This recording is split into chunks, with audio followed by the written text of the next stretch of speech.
So Greg McEwen says, if you don't clean out your closet, it'll just get clogged. Someone else will do it for you. People will take your time from you because they're going to get what they need. But you're the chief executive officer of your own life. And you have to approach it that way with patterns, with systems, with people, with support. So for me, that's what I do. And it worked. And I've been tracking this now for about 3 years. You asked earlier, what do people miss? I think they just don't have the discipline. They don't have the knowledge, for starters, and I didn't, because nobody really teaches it. Go to school, you work like crazy, stay at the same company 35 years, and everything will be okay. But that's not the world. A lot of the models and systems and societal expectations were built on an old paradigm.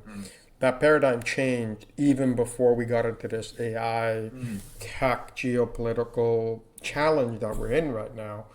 Hello, everyone. Welcome back to another episode of the Atlas Masterclass. I am excited for today's session. Today, we're going to be talking with Davide Viola.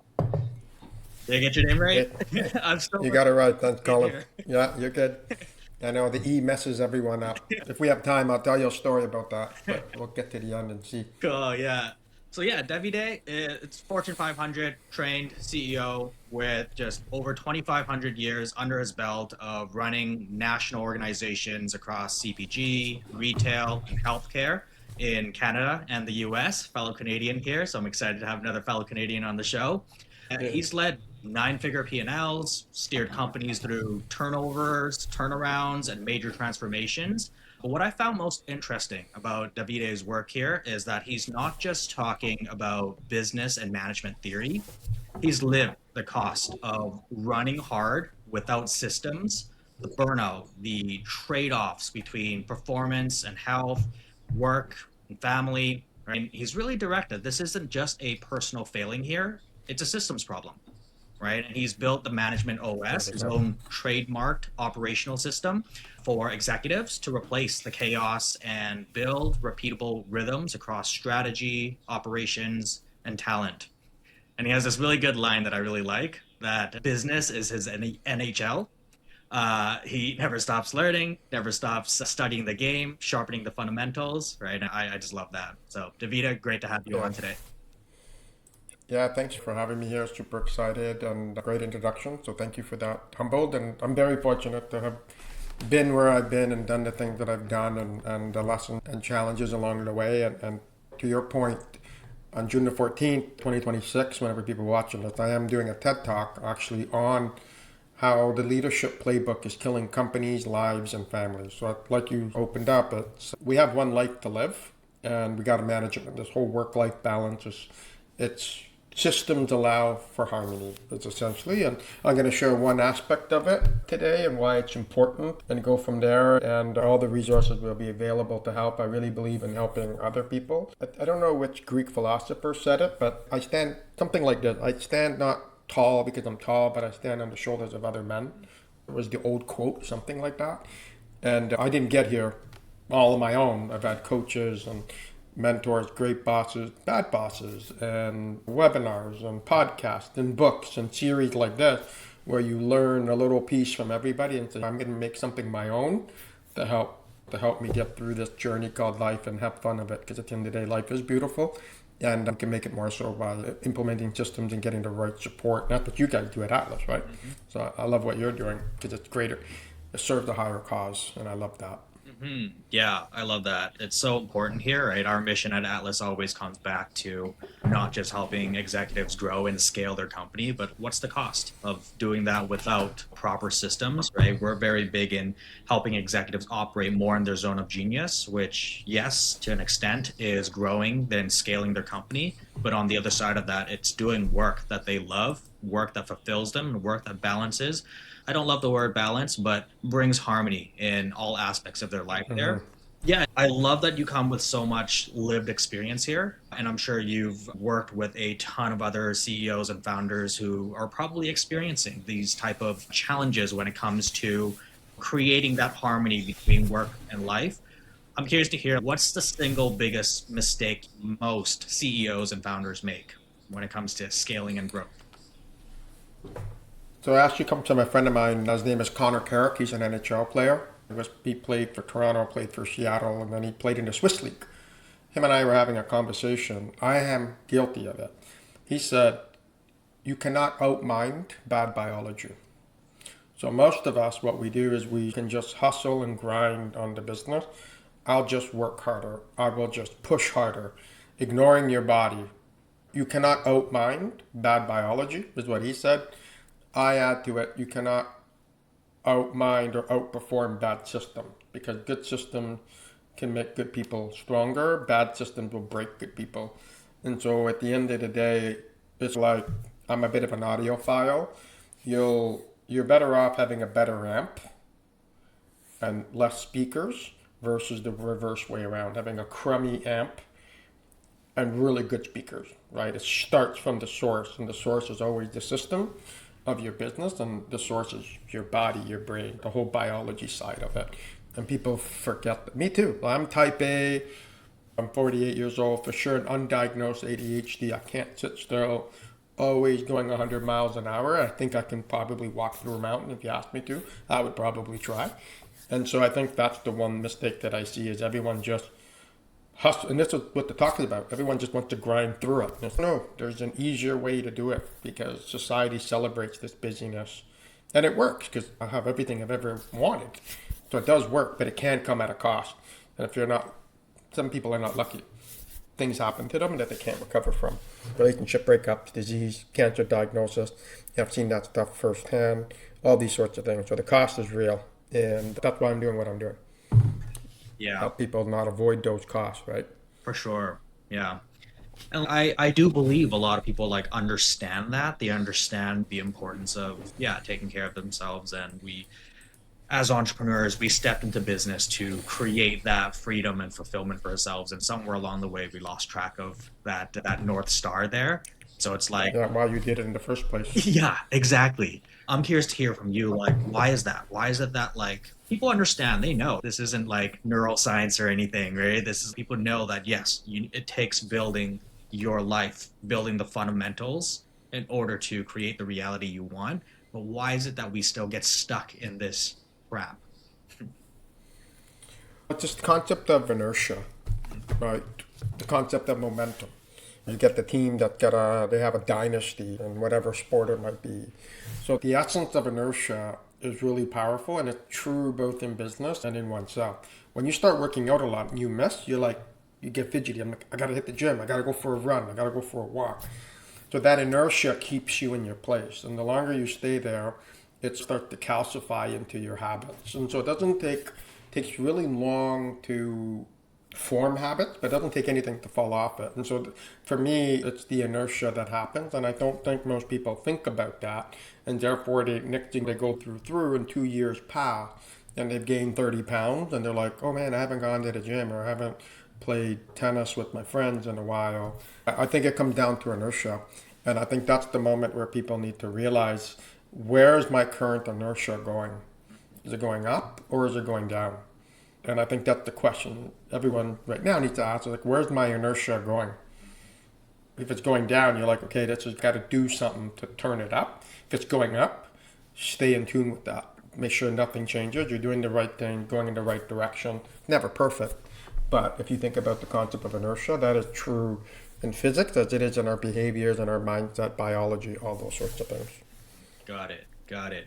So I'm really big on like tracking these things because if this is the same with business, if you're not tracking your metrics, then how do you know which direction that you're scaling in, and how do you know what to be optimizing?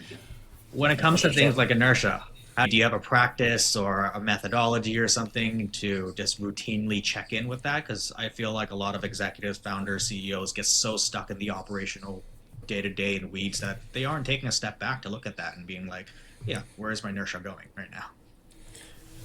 Yeah, for sure. I think that Jack Welch said, show me your calendar, it shows me your values. Or, I don't know, somebody said it. I learned that in my MBA. And so if you don't plan for it, if you don't build, I don't want to use the word system because it starts seeming so cliche, right? Oh, system this, system that. What the heck is a system? For me, it's about being very specific on, I take certain supplements, I put it beside my bed. I have my ring that tracks everything. I'm into the habit of checking in the morning. I block my time to do thinking time. I block my time to do workout time. So maybe some people say, oh, it's ridiculous. You're planning your day. It's so rigid. Actually, no, I use it as a system or as mechanisms to pattern interrupt. Right. So, for example, every 3 months I change the filter on my home. I can go forever if I don't. That thing doesn't pop up in my calendar. So in 3 months from now, I have it set on recurring. So I think it really is, for better or for worse, we live on our phone, and so I quite literally program everything with reminders. I put multiple reminders on, check this, and just very soft, just to interrupt me. Oh yeah, and all of it just takes 5 minutes a day. If not, if you think about how many waking hours you have, it's not that hard to find 10 minutes, right? But there's always something to be distracted. The habit I have found that works for me is using my calendar, right? So I put on my night mode, I block my time, share it with the kids, what we're doing, like the whole 9 yards. And every day is not perfect, obviously. For the most part, I get it right. I'll give you an example. Last November, I was really busy. I was preparing for these TED Talks they didn't have. So I was doing tons of applications. I had a board meeting, working on some other stuff in the business. I had everything thrown at me. But because of my patterns and practices that I do, my ring told me I was only stressed. Oh, and then I was at the Scalable conference in San Diego, so not sleeping, and I was doing my Harvard AI course. So think about the craziest month you could have. It was like, how am I going to get through this? I'm going to get through it like a Navy SEAL or Marine gets through when they're under duress, right? Crazy stuff happening. Life is at risk. They fall back into their training, right? So what I do is try to train my habit. And so my ring told me in those probably among the craziest, most intense 30 days, I was not stressed for 27 out of 30 of those days, right? And so that didn't happen by accident. That happened by design. And I think everyone just resets themselves to default, and you have to don't default because society will take over. So Greg McEwen says, if you don't clean out your closet, it'll just get clogged. Someone else will do it for you. People will take your time from you because they're going to get what they need. But you're the chief executive officer of your own life, and you have to approach it that way with patterns, with systems, with people, with support. So for me, that's what I do, and it works. And I've been tracking this now for about 3 years.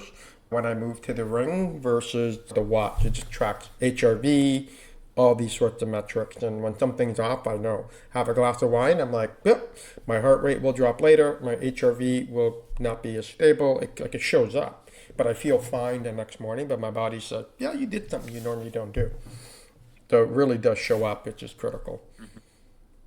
That. I love that concept of living by design versus living by default. And I think that's a really great way to frame the importance of building and architecting the fundamentals and the systems here. Because you're right, systems seems a little cliche, and there's some people that have an aversion to perceived rigidity of systems. What I Right. like to remind people to come back to is there's a lot of intentionality when it comes to architecting the systems. And I'm like you, Yes. calendar is king for me, right? Everything is on my calendar, both professional and personal.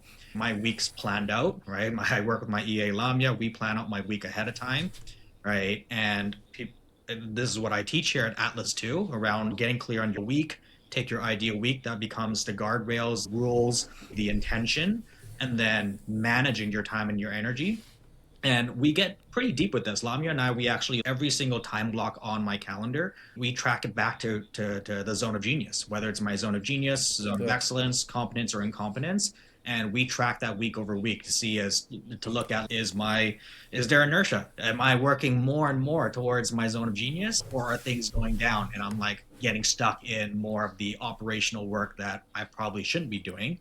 And if I'm noticing inertia is going down, then it's like, what do I want to do about that? How do I get to be intentional about redesigning, right, that system? So I love what you showed. Yeah. Yeah. So you're touching something on there that I think I want to add. I don't know, I think it was 8, 9 years ago. I was working on a little business thing, part of my MBA, and I came up with this tagline that discipline is the grease of performance. And what you're getting to there is discipline. So I was very fortunate to go to a really good high school, and the motto of the high school was teach me goodness, discipline, and knowledge. And you don't really realize how much that tagline from St. Michael's College School really affected me because it is about being good, being curious, and then also being disciplined. I didn't have this realization until 20 years later which was like 7, 8 years ago. And I think what you're getting at is you have the discipline. So you asked earlier, what do people miss? I think they just don't have the discipline. They don't have the knowledge, for starters, and I didn't, because nobody really teaches it. Go to school, you work like crazy, stay at the same company 35 years, and everything will be okay. But that's not the world. A lot of the models and systems and societal expectation were built on an old paradigm. That paradigm changed even before we got into this AI, tech, geopolitical challenge that we're in right now. And so now I missed the last one. Don't miss this one. So be purposeful with what you put your time towards. And I work on that every day and the best I can. Yeah, yeah. I just want to pull on that thread there a bit. You mentioned, yeah, now that we're stepping into not even stepping in, we're in the age of AI now. It's interesting because the how we work is starting to shift and change, right? Even for myself, what I'm noticing is because with AI, I'm able to produce so much more and so much quicker that I'm falling to Yes. this trap of, oh, I got to do more. I got to do more now. Because I can do more, I need to do more. And there's some weeks where I'm like losing a little bit of that discipline and that balance because it's like, because I can do more, I should be doing more. And then I start Yeah. sacrificing oh, wait, I used up my personal time that I was supposed to go to the gym and work out or to meditate in the morning and use that as thinking time. I sacrifice that to go and tinker with AI or go do that next thing so I can Yeah. produce even more. Yeah, I'll say I'm guilty. I'm charged as guilty on that one as well.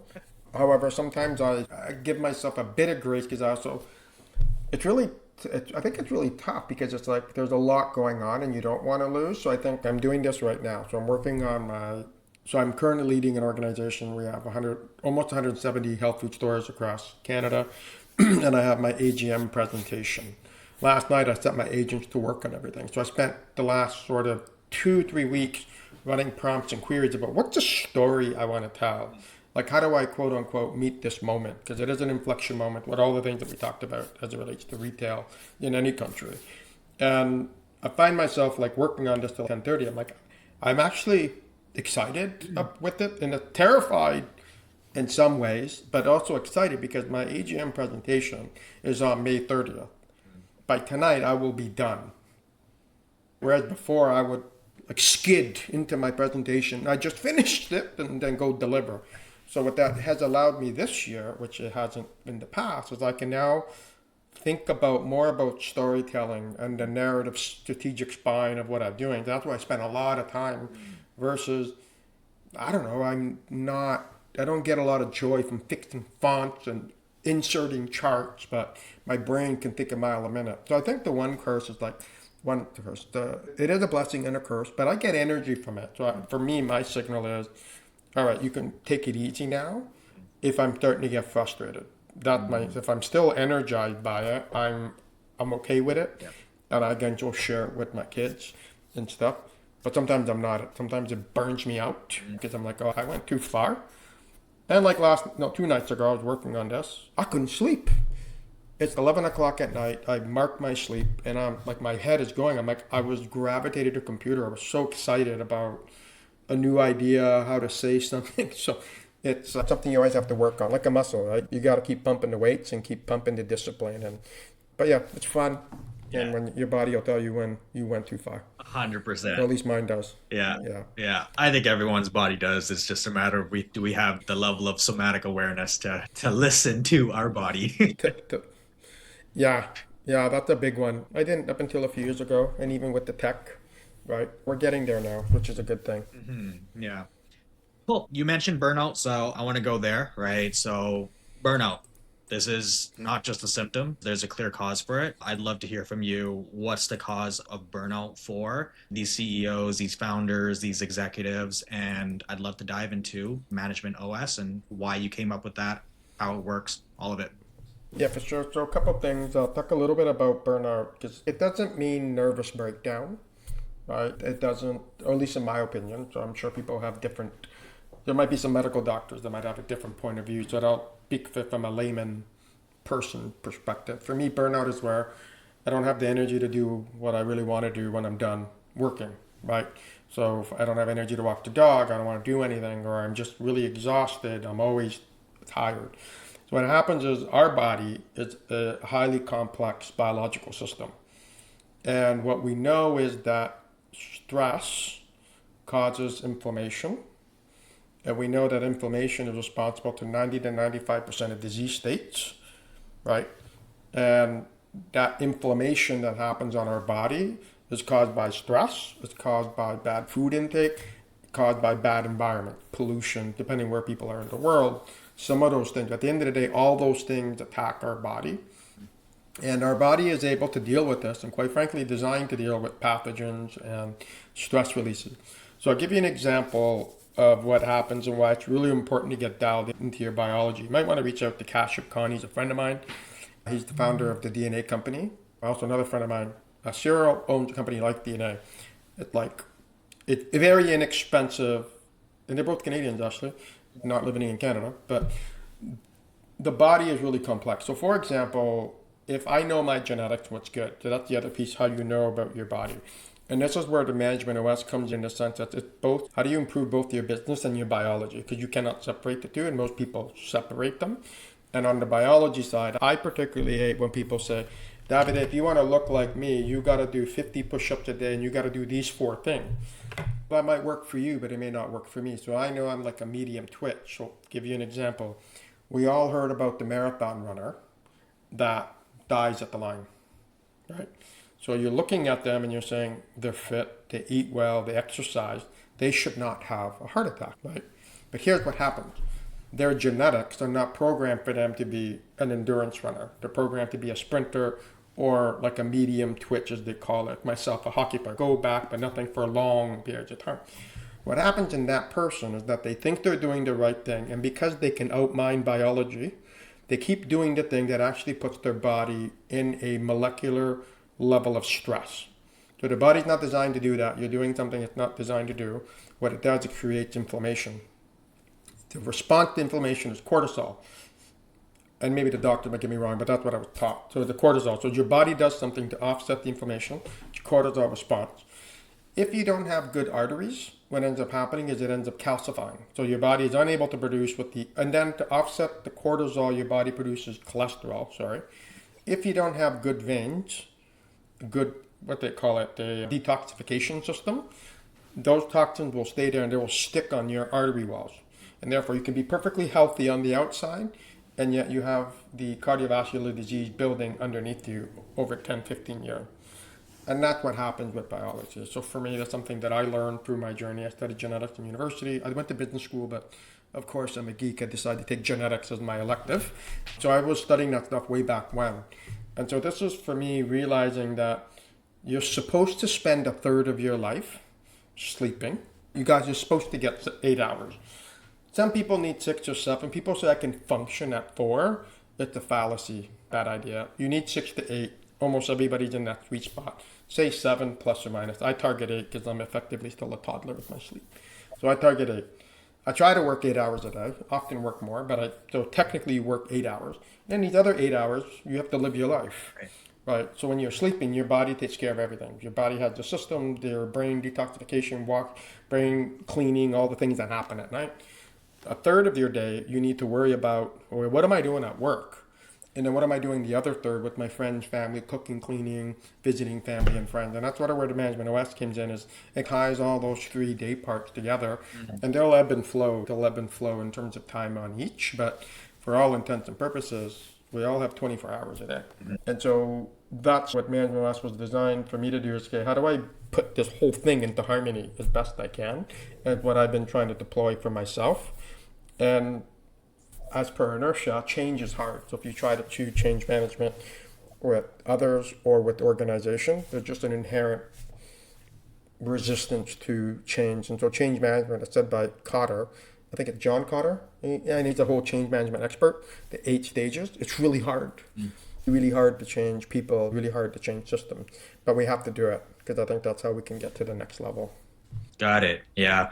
So where do we start? Where do we start when it comes to change? Because yes, change is hard. We experience this at Atlas all the time too, right? We're in just such a fast-paced environment and industry that's constantly changing, and throw in AI disruption into everything as well. And as a team, as an organization, we do our best to have best practices when it comes to change management. But of course, there are times when there is resistance to it, and there is overwhelm and frustration that comes up when it comes to change. And so, where do Yeah. organizations, where do CEOs start when it comes to change? So I have three pillars that I always talk to: strategy, structure, people, which I've now referred into strategy, structure, self. So there's the three S's. So you need to start with strategy. And everyone has a different strategy in terms of where are we going, how are we getting there. So if you think about strategies or strategic plans, like where are we going? Structure is how are we getting there? And people slash self is who's doing what. So if you can create ultimate clarity by pointing people in the direction that you want to go, picking the people in your organization that are aligned with where you want to go, creating the work environment through SNOPs, value stream mapping, proper meeting cadence, KPIs, and dashboard to know, hey, are we on track? The piece that people miss the most, myself included, and it's really hard when it's easier to do it when you're building from the ground up than to come into a 100-person organization and start changing the parts. We now have the technology, predictive index, where for a couple $1,000 for a business, or not even, you can figure out if someone's actually wired to do the thing that they want them to do. One of the things that I see is too many businesses are failing, too many teams are unhappy, and too many people are sick. These are all solvable problems. Right? That's what I try to do. And so with predictive index, you can find out if people are naturally wired to do the things that you want them to do. So if you have a good strategic plan on a page, I say that if it can't fit on one page, it can't fit in their head. So I come from the Fortune 500 world where the decks were literally 2-inch binders. And I would walk around. Yes, any of my friends have known me for 25 plus years. I would literally walk around with 2 binders with all my fact books, I'd call them. Here's the strategic plan. Here's all my KPI. Now, this was pre all the dashboards we have there, but it's still the same thing. Where there's so much data, you don't even know where to get it.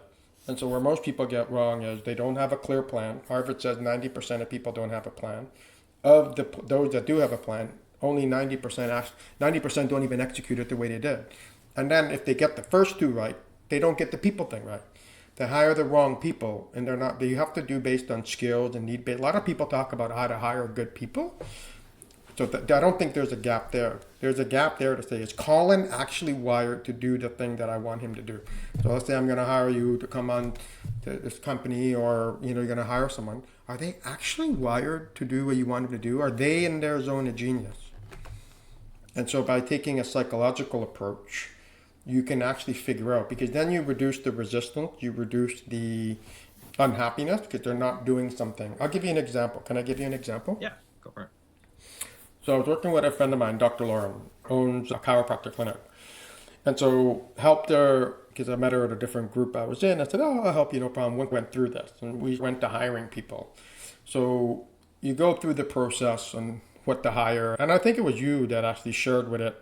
Do a landing page for your hires, right? Because people don't treat the way like they hire people, like they treat it's just like this simple thing. I'm like, no, it's got to be done. So what we did with Dr. Lauren is we followed the best practices for hiring, so we get the right skills. So then we had 3 people that she wanted interviewed, and also they say a rule of 6: always interview 6 people for the role, because 98% of the times you will find who you need in the 6. If you go more, you get more confused. If you go less, you don't find the right people. So she had 3 people. So Karen is what they call a captain. So in predictive index or any archetype model, you can map where people are. So Dr. Lauren was in one quadrant. She was hiring for an office manager. 3 people matched close to Dr. Lauren. 1 person matched in the bottom left is where engineers and people who would love doing process and all that. They both did really well. Lauren wanted to hire the people that were more like her. But that would have been the wrong thing, because those people would want to say, hey, Dr. Lauren, you know what I think we should do? Because they were in the top right-hand quadrant of ideas and being a maverick and all that. She doesn't need that. She needed someone to be an office manager and to be in their zone of genius. So she picked this guy, I think his name was Edwin. And he had all the experience, but he was not like her. But he had all the technical experience, and he was wired to be an office manager. He loved process, schedule. That's what he loved. Those other people, Lauren kind of liked a little better because they were more like her. And that's another mistake that people make. They don't get the plan right. They don't organize the business right to succeed. And then they pick the wrong people. And we wonder why that 70% of the companies in the US that show up on the Inc. 5000 disappear after year three, because they fall into every single one of those traps every time. So I think we can design for a better future rather than just trying to grunt it through and getting lucky, is my approach. Yeah. Hopefully that was helpful and you can dig in where you need to dig. No, very helpful. I'm curious to hear like this, there's so many operating systems out there, right? What makes yours really Mhm. stand out? Like we know the common ones, EOS, right? And Yeah, all that. Yep. yeah, yeah. I think what I'm preaching is the psychological and the biological engineering of teams, Mm, right? You can't change people, so I'm not thinking about bioengineering people, so don't misinterpret. But I believe the leader, whether you're a founder or an executive like me, and this was the core of my TED Talk, is you have a fiduciary responsibility to profit. Everyone knows that. Without profit, nothing works. But I believe you should also have the same fiduciary responsibility to the health and joy of your people. None of those systems talk about the joy and the health of their people. And so through joy, by getting people to do the things they love and literally putting them in their zone of genius from a psychological perspective and from a genetic perspective. Once upon a time, this stuff used to cost $50,000. That's not the case anymore. For less than $1,000, you can figure it out. Now, you're not going to do it for everyone in the company, depending on the size of the company. mhm. But so does some of the key players, the management team, you can work it through. And let's say if you have an organization of 30, 40 people, you can then do that over 2 or 3 years. You set your budget aside, just as you invest in your marketing, you invest in your people. And you run these systems. So, for example, organization I run, everyone's done the predictive index. I know, and the working genius is another one. So I've done 3 or 4 of them, and I've compiled them together to say, okay, that explains a lot. This is what this person does. This is what this triggers them. Because everything comes down to communication breakdown, and people show up differently. I'm very extroverted. If you see me quiet, something's wrong. But if you see some other people I know quiet, nothing's wrong. It's actually how they process. But me as an ENTJ, think, what is wrong with you? Right? Can you not say a word? This is like an important meeting. Meanwhile, they're like mute. Mm. But then you uncover and you realize actually they're processing their brain, they respond later. And so it's the classic, it goes beyond Myers Briggs, but Myers Briggs and predictive index are psychological. Most people miss that. I think you got to bring in the biology, which you can get for $300 a person now. It's not that expensive. I think it's $450. So if you have a management team of 5, it's a couple $1,000, right? It's an attainable expense, Mm. and it has been for the last 5, 7 years. So it's not like this just happened last month. Mhm. This has been attainable since 2020, 2019, roughly, for the average person. Got it. Is there one you recommend, like a biological indexing methodology? So I do 2 of them. Life DNA. So Life DNA, the founder of Cyril, they did research at Hawaii. They're global. They looked at 600,000 snippets. And they also tell you your body, based on your genetics, what some indicators are, what vitamins or supplements you might need to take more or less of. So they have 600,000 snippets. I believe the DNA company does take less, but their focus is also about your regulatory system, your circulatory system, your sleep system, how you show up, how your system helps you show up. So they take a bit more of a how you show up system and a system approach. So I combine the 2 of them together to sort out, okay, this is the type of people that they are. The type of people that you hire, because you're not going to ask people before you hire them, hey, can you donate some saliva? And like, it's their personal stuff, and if they share with you, it's great. But it helps them show up. So there's the psychological piece. I like predictive index because it predicts people how they behave at work, and as a business leader and executive, that's what I care about most. What you do on Saturday, I'm a little less interested in from a business perspective. I'm interested in that for you as a individual, and that's a whole other piece. But I would say the genetic piece, Life DNA in combination with the DNA company. Got it. Those are the 2 ones I found that are best and most holistic. Cool.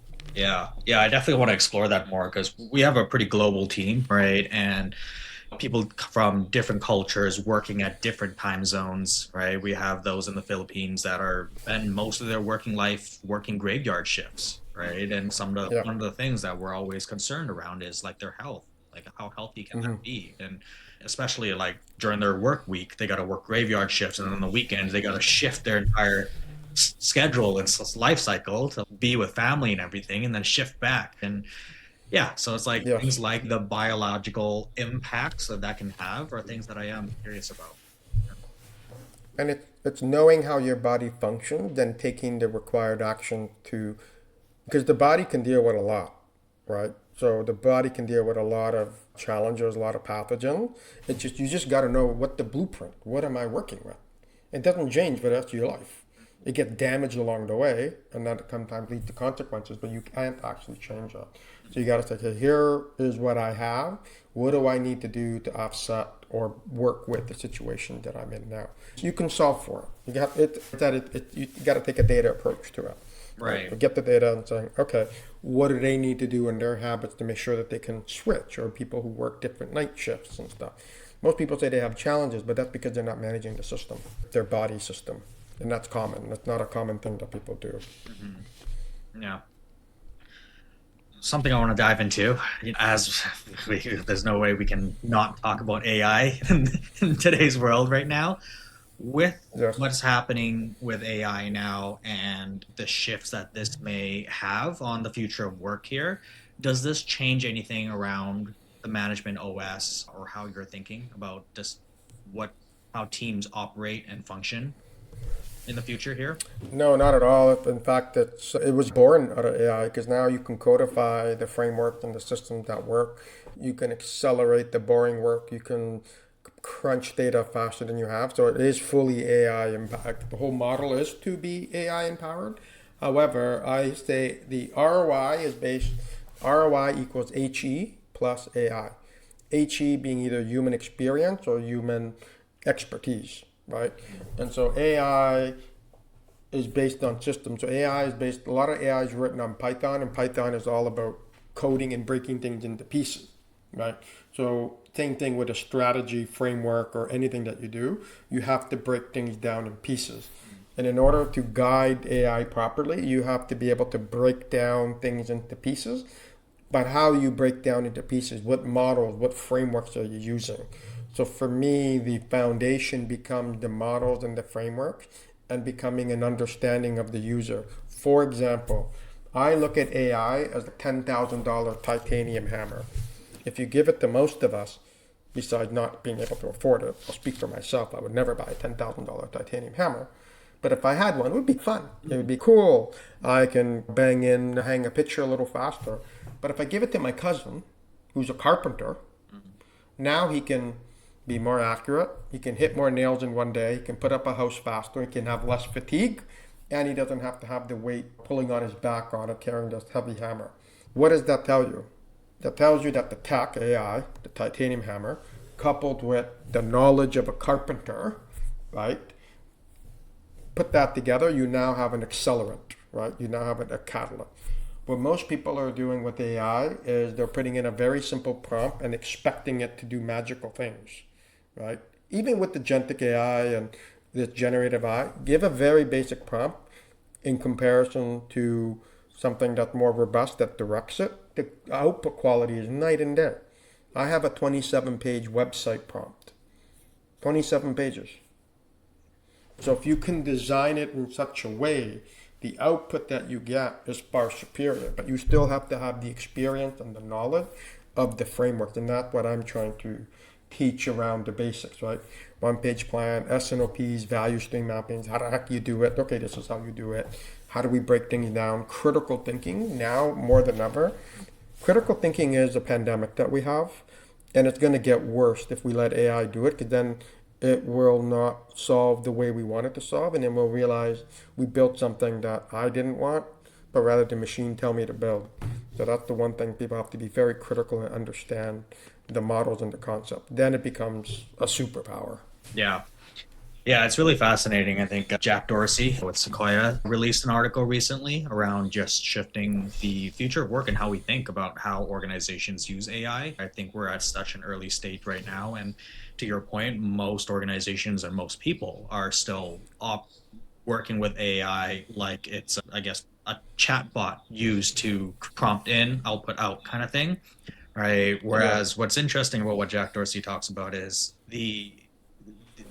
essentially that's not the purpose of what AI for organizations, right? The purpose of AI is to create and maintain an intelligence layer and to maintain all the artifacts and the context and everything so that the humans can do exactly that, which is critical thinking and decision making.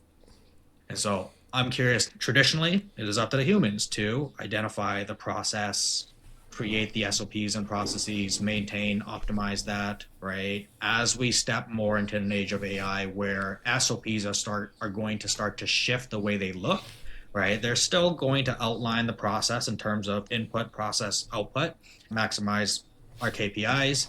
Yeah. I'm just curious to hear your perspective on a humans versus an AI's role or Yeah. where the The human is, yeah, this was a huge part of the agentic course I took through Harvard was this whole essence of governance.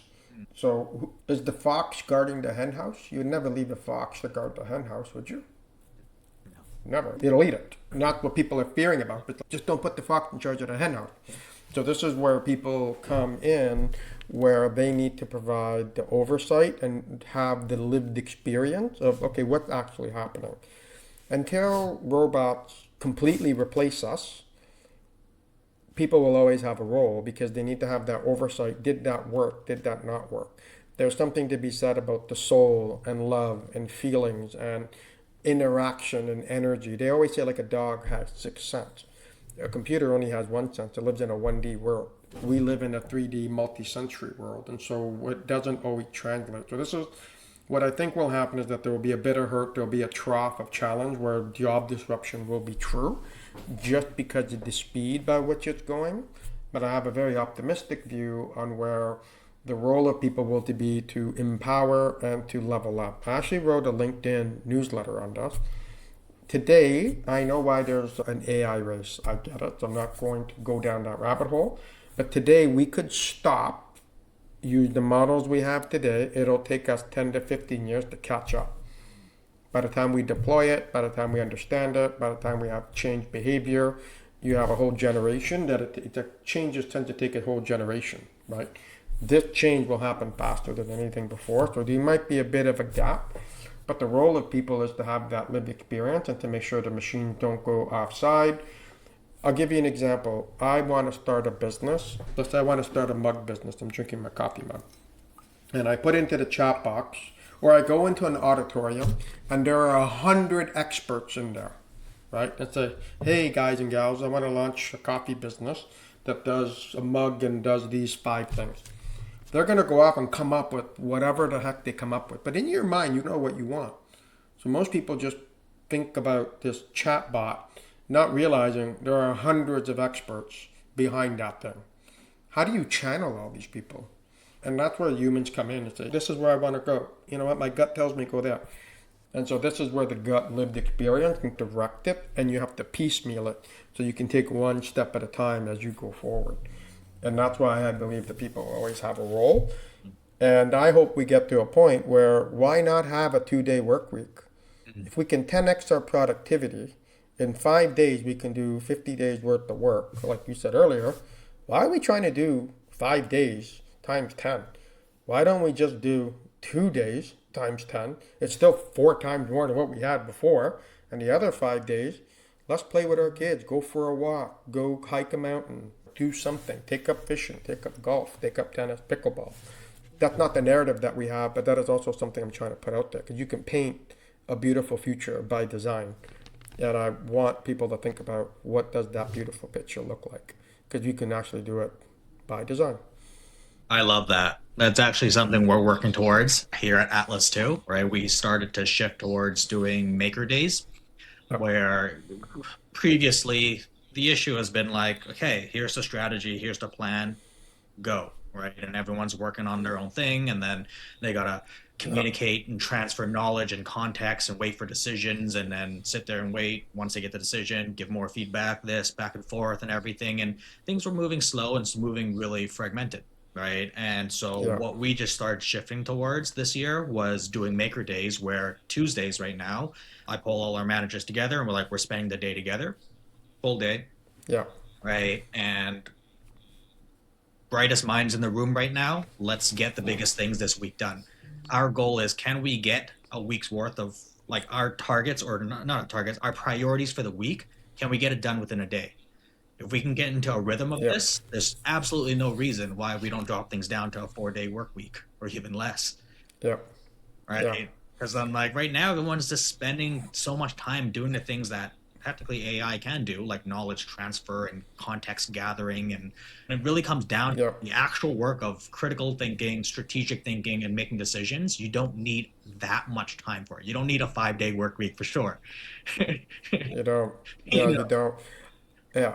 I think that's the other thing too. Like the world I live in, serving retailers and serving businesses that are open 6 days, 7 days a week, some of them. In some worlds, it's not possible. In some businesses, it's just probably a bad idea to do that. But there's ways to get around that. And I think there's ways if you're in the services space, consulting space, or even in production space. Like sometimes there's ways to design what you want to design, and I think that's where the time should be spent. Is okay, what are we doing? Why are we doing it? And I love that you're doing the maker days because that builds a muscle of different habits and patterns and ways to solve the challenges that you're trying to solve as a team. Right? I love that. yeah, yeah. I think the key thing there, it's just by design, right? And we get to choose what that looks like and design that and be intentional about it. And hence why Yeah, the architecting and the absolutely. systems and the foundations are also important. Okay. Yeah, Just 100%.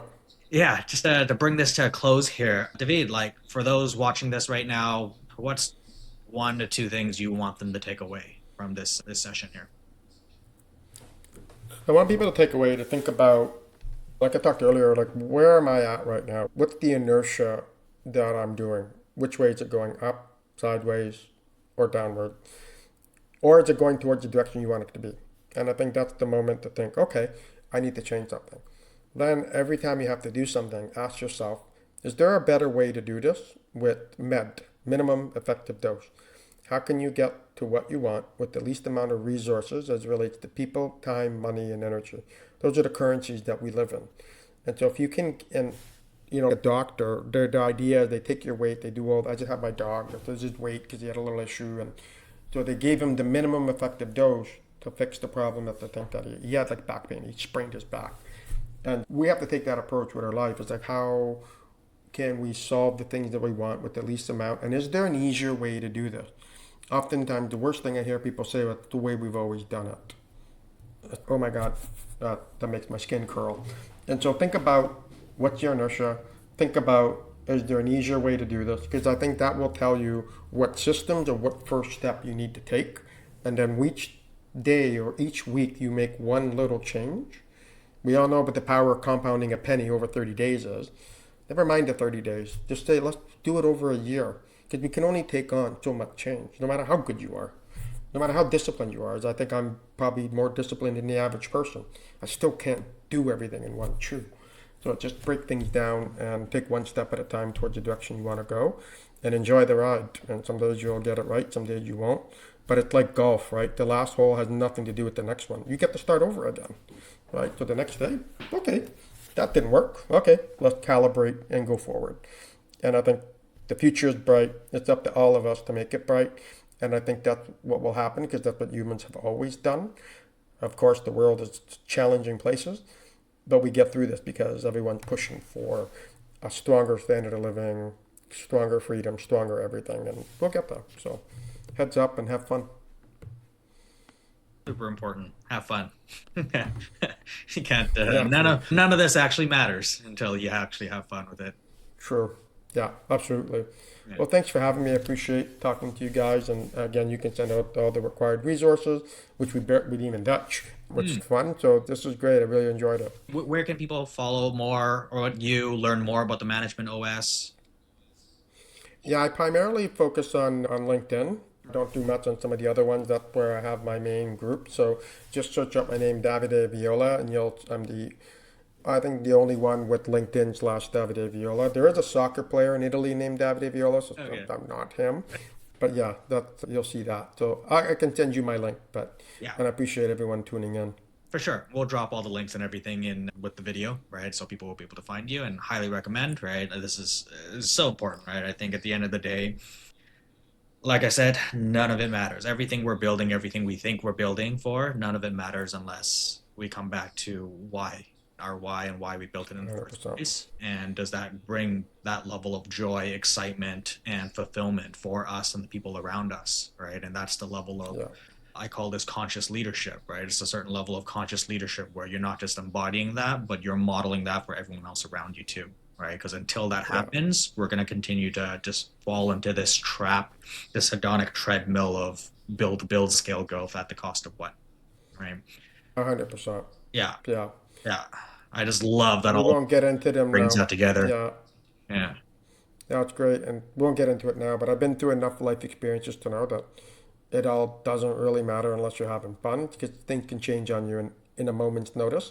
And we can never lose sight of the beauty of life. And that's why I say fun and joy is so critical and what we need to build on. Love it. Awesome. Thank you so much, Navita. Appreciate you being on the show Thank, and appreciate you sharing your story and all your work and everything. And yeah, thank you. thanks for having me, Colin and team. Appreciate all of you and your community. Take care. Take care.